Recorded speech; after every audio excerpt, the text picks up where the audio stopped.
থোর তো আপনারা অনেক রকমভাবে বানিয়ে খেয়েছেন, আর থোর খাওয়া স্বাস্থ্যের পক্ষেও ভীষণ ভালো। যারা থোর খেতে পছন্দ করেন তারা তো করেনই, আর যারা পছন্দ করেন না তারাও পছন্দ করবেন এই দারুণ স্বাদের থোরের পোলাও খেতে। নমস্কার বন্ধুরা, রুমার হেসেলে সবাইকে স্বাগত।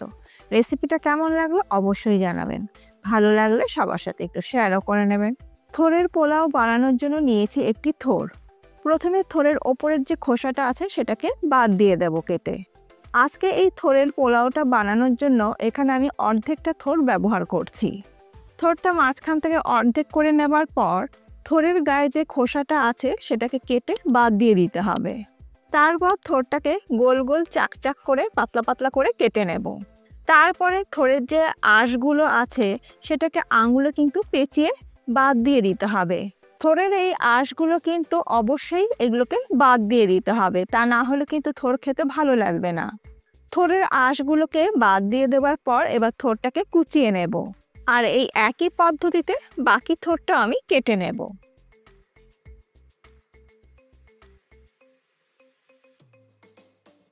কেটে নেওয়া থোরের মধ্যে 1/4 টিস্পুন হলুদ গুঁড়ো আর 1/4 টিস্পুন নুন দিয়ে ভালো করে মেখে নিয়ে চটকে নেব। হাত দিয়ে থোরটাকে কিন্তু খুব ভালো করে চটকে নিতে হবে। থোরের এই পোলাওটা খেতে কিন্তু দারুণ হয়, আর ভীষণ হেলদিও একটা খাবার, 1 পট মিলও বলা যেতে পারে। থোরটাকে হাত দিয়ে চটকে আমি মেখে নিয়েছি, আর তারপরে যে জলটা বেরিয়েছে সেই জলটা কিন্তু আমি ফেলছি না। এরপর একটা বাটিতে আমি নিয়ে নিলাম 1 কাপ গোবিন্দভোগ চাল। চালটাকে জল বদলে বদলে ভালো করে ধুয়ে নেব। চাল আমি ভালো করে ধুয়ে জল ঝরিয়ে নিয়েছি। চাল কিন্তু আমি ভিজিয়ে রাখছি না, ভিজিয়ে রাখার কিন্তু কোনো দরকার নেই। ধুয়ে জল ঝরিয়ে নেওয়া চালের মধ্যে আমি দিয়ে দিচ্ছি 1/4 টিস্পুন হলুদ গুঁড়ো, নুন দিয়ে দিচ্ছি 1/4 টিস্পুন। আমরা কিন্তু থোরের মধ্যে নুন আর হলুদ গুঁড়ো ব্যবহার করেছি, সেটা বুঝেই কিন্তু ব্যবহার করতে হবে। শাহি গরম মশলা গুঁড়ো দিয়ে দিলাম 1/4 টিস্পুন। 1 টিস্পুন ঘি দিয়ে চালটাকে খুব ভালো করে মাখিয়ে নেব। চাল ধুয়ে নেবার পর চালের গায়ে যে জলটা লেগে আছে তাতেই কিন্তু চাল সুন্দরভাবে ভিজে ঝরঝরে হয়ে যাবে।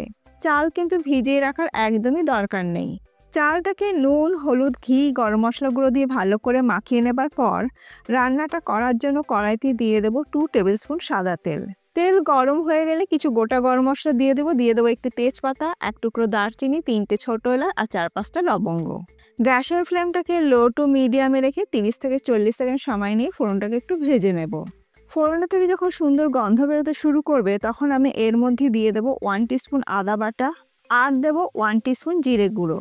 সামান্য পরিমাণে জল দিয়ে মশলাটাকে খুব ভালো করে কষিয়ে নেব। মিডিয়াম ফ্লেমে মশলাটাকে ভালো করে কষিয়ে নেবার পর মশলা থেকে যখন তেল সেপারেট হতে শুরু করবে তখন আমি এর মধ্যে দিয়ে দেবো কেটে নুন হলুদ মাখিয়ে রাখা থোর।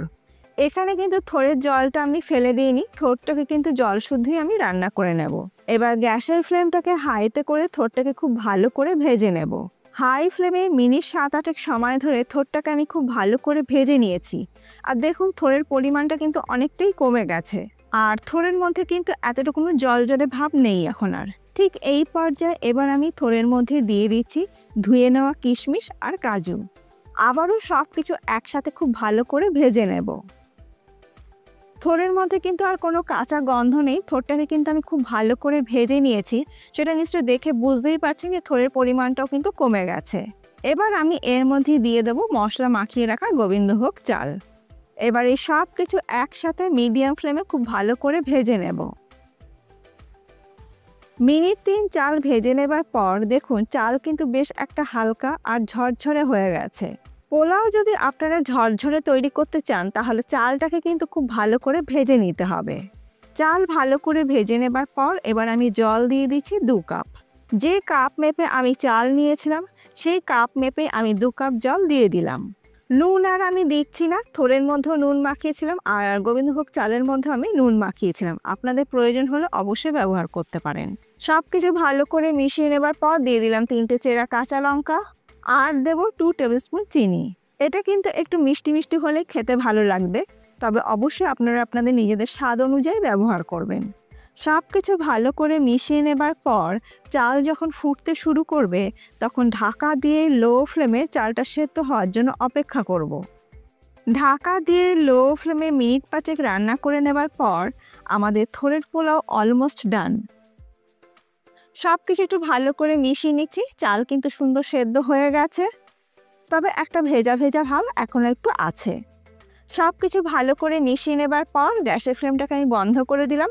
এবার ঢাকা দিয়ে মিনিট 10-15 এটাকে আমি স্ট্যান্ডিং টাইমে রেখে দেব। মিনিট 15-20 পোলাওটা স্ট্যান্ডিং টাইমে রাখার পর এবার আমি দেখিয়ে দিচ্ছি যে পোলাওটা কতটা ঝরঝরে তৈরি হয়েছে। দেখুন পোলাও কিন্তু সুন্দর ঝরঝরে তৈরি হয়ে গেছে। যে ভেজা ভাবটা ছিল সেটাও কিন্তু এখন নেই, একদম ঝরঝরে সুন্দর পোলাও কিন্তু তৈরি হয়ে গেছে। গ্যাসের ফ্লেমটাকে বন্ধ করে স্ট্যান্ডিং টাইমে রাখার পর যে ময়েশ্চার ভাবটা ছিল সেটা কিন্তু একদমই নেই। পোলাও কিন্তু সুন্দর ঝরঝরে তৈরি হয়ে গেছে। আজকে আমার এই থোড়ের পোলাও রেসিপি আপনাদের কেমন লাগলো অবশ্যই জানাবেন। ভালো লাগলে বাড়িতে একদিন ট্রাই করুন, আর ফিডব্যাকটা কিন্তু অবশ্যই দিতে ভুলবেন না। আজ তাহলে এই পর্যন্ত, আবার দেখা হবে নতুন কোনো ভিডিওর সাথে। ভালো থাকবেন, সুস্থ থাকবেন, ধন্যবাদ।